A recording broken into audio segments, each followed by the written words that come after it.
알파고가 세상이 바뀌고 있다는 신호탄을 쐈습니다. 하늘에는 드론, 지상에는 무인 자동차가 도로를 달립니다. 2020년에는 각 분야에서 사람이 필요 없는 본격적인 무인 시대가 열린다고 하는데요.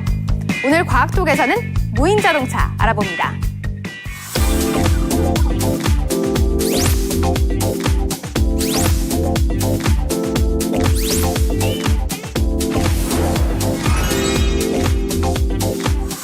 오는 7월 판교 제로시티가 자율주행 자동차 시범 운행단지로 지정됩니다. 자율주행 자동차 시범단지를 도시 전체에 지정하는 것은 세계 최초이어서 관심을 모으고 있는데요. 2018년까지 자율주행 제반 시설을 설치하고 자동차 운행을 하는 것이 목표라고 합니다. 여기서 자율주행 자동차는 운전자가 제어를 하지 않아도 자동차가 스스로 교통 상황에 맞게 운전하는 차량을 말하는데요. 자율주행 자동차는 최근 자동차 업계에서도 전기차와 함께 가장 뜨거운 화두입니다.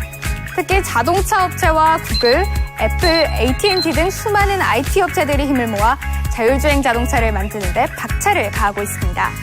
그런데 자율주행 자동차는 어떻게 사람의 도움이 없이도 스스로 운전할 수 있는 걸까요? 무인 자동차는 차량이 지구 어디에 있는지를 인지하면서 주행을 시작합니다. 어떤 흐름을 따를 것인가, 얼마나 속도를 조절해야 하는지, 멈출지, 계속 달려야 할지도 스스로 결정해야 합니다. 이와 관련해 구글 측은 길거리에서 테스트를 진행하면서 있었던 에피소드를 공개했습니다. How are you? Look, Mom, no hands anywhere. No hands, no feet. No hands, no feet. No nothing. 무인 자동차는 레이저를 통해서 데이터를 얻기 때문에 시야에 들어오지 않는 위험도 감지할 수 있다는 것이 구글 측의 설명입니다.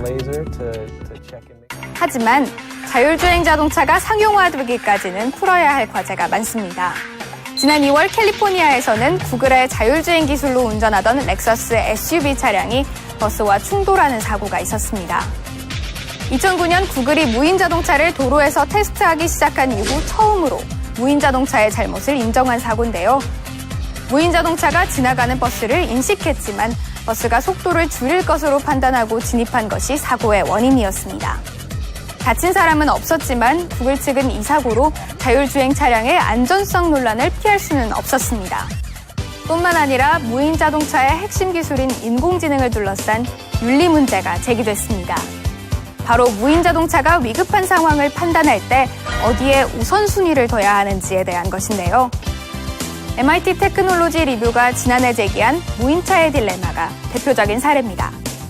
무인차가 탑승자 1명의 생명을 보호하기 위해 방향을 틀면 도로의 보행자 10명을 칠 수 있는 경우 어떤 선택을 내려야 하는지 사회적인 합의가 아직 마련돼 있지 않다는 겁니다.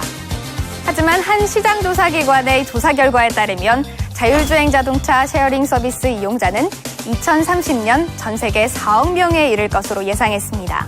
그만큼 폭발적인 수요가 예상되는데요. 본래 기업들이 자율주행차 개발을 시작한 것은 교통사고를 줄이기 위해서였다고 합니다. 사고의 95%가 운전자의 부주의에 의한 것이니 운전자가 운전대를 잡지 않으면 사고가 줄어들 것이라는 판단에서 시작한 겁니다. 그런데 자동차 충돌 사고로 운전자의 사망과 행인의 사망 중 하나를 선택해야 하는 경우를 프로그래밍하면 어느 쪽을 선택하더라도 도덕적 의무를 위반하는 결과가 나옵니다. 시간이 흐른 지금 자율주행차의 상용화는 머지않아 보입니다. 하지만 자율주행차로 인해 발생할 수 있는 법적, 사회적 논의는 아직 미흡합니다. 자율주행차를 개발하고 프로그래밍하는 것은 세계적인 기업들이지만 자율주행차가 안전하게 달릴 수 있는 사회적 시스템을 구축하는 것은 우리 모두의 노력이 필요합니다. 국민리포트 곽동아입니다.